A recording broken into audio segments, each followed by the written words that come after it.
भारत 24 इस वक्त आप पहुंचा है ग्रेटर नोएडा के जैतपुर गांव के पास सजे इस विशाल पंडाल में, जो सजा है पंडित धीरेन्द्र कृष्ण शास्त्री के लिए। देखिए, मध्य प्रदेश के बाद बिहार, रायपुर, छत्तीसगढ़, तमाम इन जगहों पर कथा सुनाने के बाद और इतनी विशाल ख्याति बटोरने के बाद अब पंडित धीरेन्द्र कृष्ण शास्त्री, दिल्ली में भी हमने तस्वीरें देखी और अब वो ग्रेटर नोएडा आ पहुंचे हैं और 10 तारीख से 16 तारीख तक ये दरबार यहाँ पर इसी पंडाल में जो है वो सज रहा है। कल भी हमने तस्वीरें देखी और आज भी ये तस्वीरें दिखाने के लिए आपको यहाँ पर आ पहुंचे हैं और 12 तारीख का जो दिव्य दरबार है उसका भी इंतजार जो है वो सबको है और खास तौर पर उन लोगों को जिनका विश्वास अटूट है धीरेन्द्र कृष्ण शास्त्री में। और ये मंच की तस्वीरें भी आपको दिखा देते हैं। ये वही मंच है जहां पर बैठकर बाबा पर्चियां भी निकालते हैं। ये वही मंच है जहां से वो श्रीमद् भागवत कथा भी अपने तमाम अनुयायियों को, अपने तमाम फॉलोअर्स को सुनाते हैं। और देखिए, श्रीमद् भागवत कथा क्योंकि यहाँ से सुनाएंगे तो श्री कृष्ण से जुड़ी हुई तमाम जो हम सुनते हैं, हम पढ़ते हैं भागवत कथा, उसमें भी सुनाई देती हैं ये तमाम चीज़ें, तमाम वो घटनाएं जो हुई उस दौरान, उसको दर्शाते हुए तमाम ये मूर्तियां भी आप इस वक्त मंच पर देख रहे हैं। तो ये भव्य मंच जो है ये सजाया गया है और यहीं से भागवत कथा भी अपने तमाम भक्तों को पंडित धीरेन्द्र कृष्ण शास्त्री सुनाएंगे। तो ये मंच की तस्वीरें आपको लगातार जैसे जैसे दिखा रहे हैं वैसे ही आप इस पंडाल की तमाम तैयारियों के बारे में भी जान लीजिए। देखिए, करोड़ों रुपए इस पंडाल पर जो है खर्च किए गए हैं और क्योंकि हम जैसे जैसे मॉनसून बढ़ता जा रहा है, बारिश होती है, तो वैसे वैसे ही लगातार अलर्ट भी जारी है और ऐसे में ही मॉनसून को लेकर नोएडा में भी इसी तरह के तमाम जो है इंतजाम किए गए हैं। खासतौर पर इस पंडाल की अगर मैं बात करूँ तो फ्लोरिंग खास की गई है, लोगों को दिक्कत ना हो। और सीलिंग की अगर बात की जाए तो यहाँ पर जो है वो वाटरप्रूफ सीलिंग जो है वो भी तैयार की गई है ताकि कोई भी विघ्न कथा के दौरान जो है वो ना आए, भक्तों को कोई भी समस्या ना हो, कोई भी विघ्न ना हो। और यहाँ पर आप देख सकते हैं 4 बजे से ये कार्यक्रम शुरू होगा। 4 बजे भागवत कथा सुनानी शुरू करेंगे, लेकिन उससे पहले ही भक्तों की भारी भीड़ यहाँ पर जो है वो उमड़नी शुरू हो गई है। लोग अपना अपना स्थान ले रहे हैं ताकि बाद में अगर जगह कम भी पड़ जाए तो लोगों को कोई दिक्कत ना हो। तो जिन लोगों की अटूट आस्था है वो यहाँ पर सुबह से ही पहुँचना उनका शुरू हो गया, अपने बच्चों को लेकर, अपना सामान लेकर, पूरे दिन की खाने पीने की व्यवस्था के साथ लोग यहाँ पर पहुँच चुके हैं। और कई लोग ऐसे जो अपने बच्चों के साथ पहुंचे, किसी को कोई समस्या है, फिर चाहे वो मेडिकल की कोई दिक्कत है, कोई परिवार से जुड़ी हुई समस्या है, रिश्तों से जुड़ी समस्या है, कारोबार से जुड़ी हुई समस्या है। और यहाँ पर आप देख सकते हैं तमाम साधु समाज के लोग भी मौजूद हैं और साथ ही साथ तमाम वो लोग जो अपनी गुहार लेकर यहाँ पर पहुंचे हैं। तो ऐसी तमाम तस्वीरें इस दरबार से आपको देखने को मिलेंगी। हालांकि जो कथा है वो 4 बजे सुनानी शुरू करेंगे धीरेन्द्र कृष्ण शास्त्री, लेकिन अभी से यहाँ पर आप तस्वीरें देख सकते हैं कि लोग अपने अपनों को लेकर भी पहुंचना शुरू हुए हैं। इनको क्या क्या प्रॉब्लम है, इनको क्या समस्या है? मैडम, उसको दौरे पड़ते हैं 3.5 साल की उम्र से, मतलब 3.5 साल की उम्र से। पहले मेरे को ठीक था, ये बहुत इलाज किया, कहीं से कोई इलाज नहीं मिला। और अभी कितने साल के? लगभग 18 साल का है। तो इस बीच आपने कोई मेडिकल डॉक्टर को नहीं दिखाया आसपास? बहुत दिखाया है, जुड़े ग्रांड, देहरादून, सब कुछ करा रखा, सिटी स्कैन वाला सब करा रखा, लेकिन कोई आराम नहीं मिलता इसको कहीं। तो आज यहाँ से आराम मिल जाएगा? देखो, उम्मीद है, देखो आए हैं। ऐसा क्यों लगता है? जब बाबा के वीडियो देखी हमने यूट्यूब पे, बहुत देखा कि आराम मिल जाए, अच्छी बात है। तो लगता है पर्ची निकलेगी? उम्मीद हाँ लगेगी, उम्मीद है लग जाएगी। लेकिन पर्ची का कार्यक्रम तो कल है। कल तक यहीं रहेंगे, मैं परसों आया हूँ, मैं यहीं रंग लगाता रहूँगा, मैं परसों यहीं पे हूँ, परसों से यहीं हो, 16 तारीख तक यहीं। तो देखिए, ऐसी आस्था है, ऐसी आस्था को आप क्या कहेंगे? ये शब्द जनता ही दे तो बेहतर है, लेकिन बहुत सारे लोग सवाल उठाते हैं कि ये अंधविश्वास है। बहुत सारे लोग उस पर्ची सिस्टम पर भी सवाल उठाते हैं।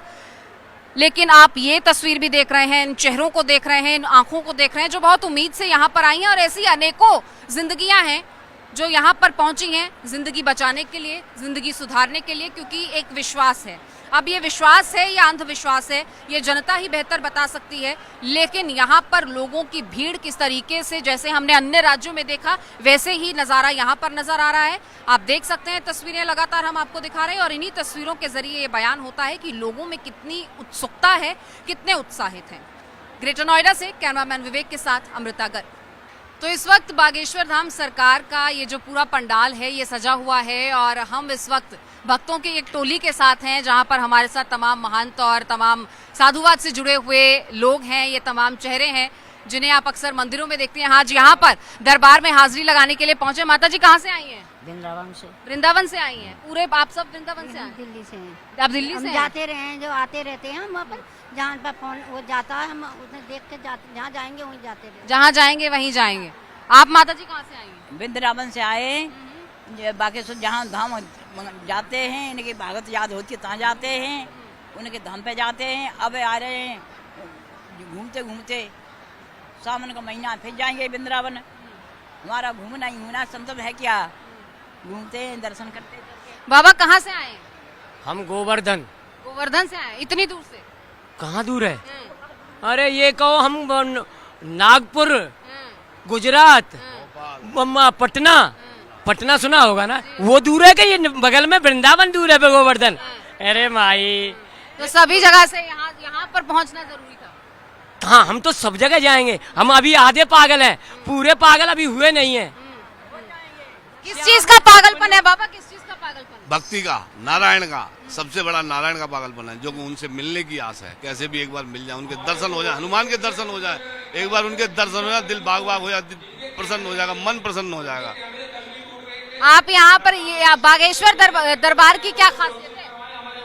बागेश्वर दरबार का ये खासियत है, गुरुजी पत्रिका लिखते हैं, वही पत्रिका लिखते हैं जो मरीज अपने दिल में सोच के आता है। खासियत क्या नहीं है वो पूछो, खासियत तो आप देख ही रही हो, खासियत क्या नहीं है वो पूछो, उसका मैं बताऊं। आप क्यों आए बाबा यहाँ?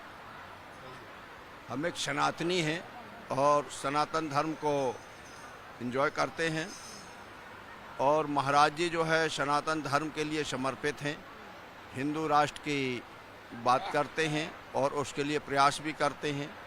कई प्रकार के उनके साथ में षड्यंत्र रचे गए, अभी भी रचे जा रहे हैं, लेकिन महाराज जी अपने प्राणों की चिंता न करके और भारत के लिए कार्य कर रहे हैं, और हम लोग भी प्रयास करते हैं कि महाराज जी का यथासंभव साथ दे पाएँ, क्योंकि सनातन धर्म सत्कर्म ही हमारा।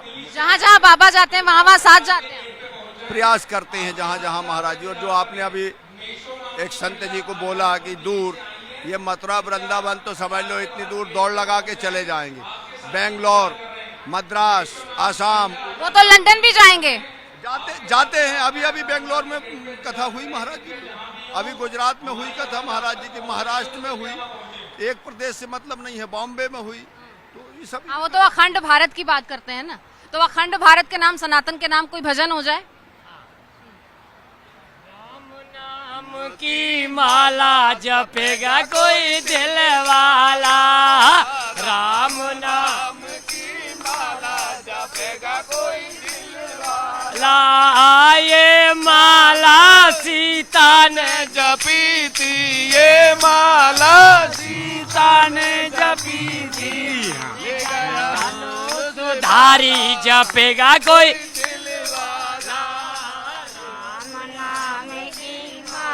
कोई जपेगा कोई दिल वाला,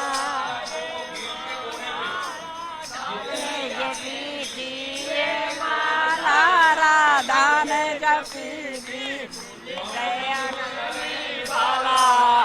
मिल गया मुरली वाला जपेगा कोई दिल वाला, राम नाम की माला जपेगा कोई दिल वाला। ये माला गौरा ने जपी थी, ये माला गौरा ने जपी थी, मिल गया गुरु वाला जपेगा कोई दिल वाला, मिल गया डमरू वाला जपेगा कोई दिल वाला, राम नाम की माला जपेगा कोई दिल वाला। लक्ष्मी ने जपी थी, ये माला लक्ष्मण ने जपी थी, मिल गए चाकर धारी जपेगा कोई दिल वाला, मिल गए चाकर धारी जपेगा कोई दिल वाला, राम नाम की माला जपेगा कोई दिल वाला। तो देखिए लगातार हम हनुमत ने जपी थी, ये माला किसने जपी थी, ये माला हनुमत ने जपी थी, ये माला मिल गए सीताराम, मिल गए सीताराम, जपेगा कोई दिल वाला राम नाम की माला, बोल बागेश्वर धाम की। तो देखिए राम सिया के रंग में यहाँ पर रंगे हुए ये तमाम चेहरे नजर आ रहे हैं, लेकिन साथ ही साथ कुछ बातें भी हैं जो इनसे कर लेते हैं।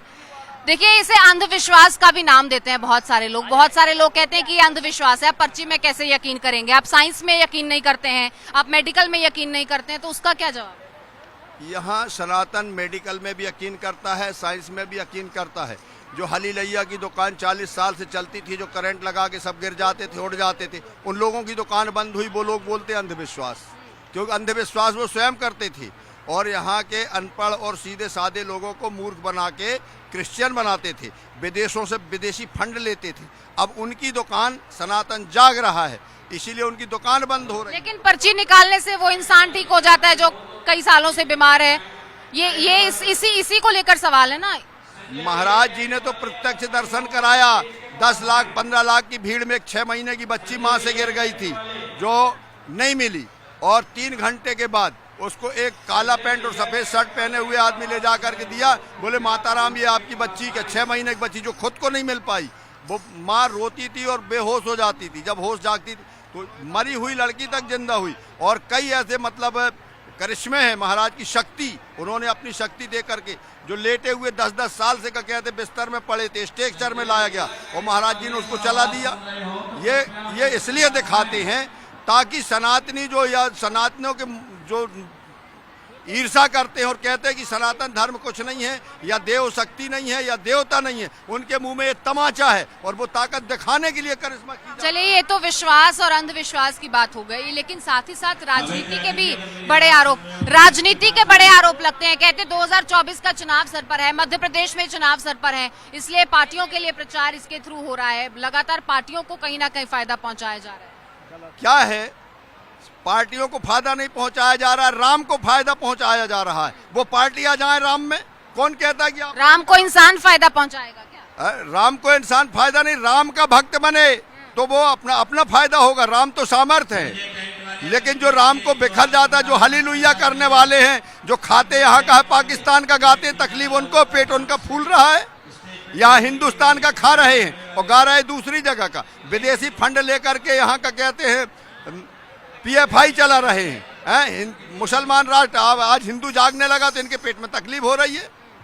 जो राम का है उसका समर्थन करते हैं। उनका तो एक ही पार्टी है, मुगदर पार्टी हनुमान जी की, और बाकी कोई पार्टी दूसरी नहीं है। जो मुगदर पार्टी में आ जाएगा वो उनका है, जो मुगदर पार्टी में आ गया वो हिंदुस्तान का है। और जो कहते जाए तो 57 देश है मुसलमानों के, क्रिश्चियनों के उससे भी ज्यादा 100-150 देश हैं, वहां चले जाए। आज पाकिस्तान में हिंदुओं की शक्ति क्या है? आज हमारी हिंदू बेटियां आपके जैसे का कहते हैं कि 13% उसमें से आज 1% 2% हिंदू बचे हैं। हम तो कहते हैं कि दूसरे धर्मों की वही होना चाहिए जो दूसरे राष्ट्रों में, इस्लाम कंट्री में जो हिंदुओं की औकात है वही औकात यहाँ होना चाहिए इन लोगों। चलिए देखिए तमाम मुद्दों पर भी बात हमने कर ली और जिस तरीके के सवाल उठाए जा रहे हैं उन सवालों के जवाब लेने की भी कोशिश की। पंडित धीरेन्द्र कृष्ण शास्त्री इस मंच से श्रीमद् कथा का पाठ सुनाएंगे शाम 4 बजे से, वो भी तस्वीरें आपके सामने होंगी। माता जी माहौल को लाइट करते हुए एक भजन आपकी तरफ से। बंद तो हो जाओ ना, नहीं सुनाइए माइक जो में आवाज जा रही है। मेरे राम बन भटक रहे, मेरी सिया गई तो कहाँ गई। मेरे राम बन भटक रहे, मेरी सिया गई तो कहाँ गई। ग्रेटर नोएडा से कैमरामैन विवेक के साथ अमृता गर्ग।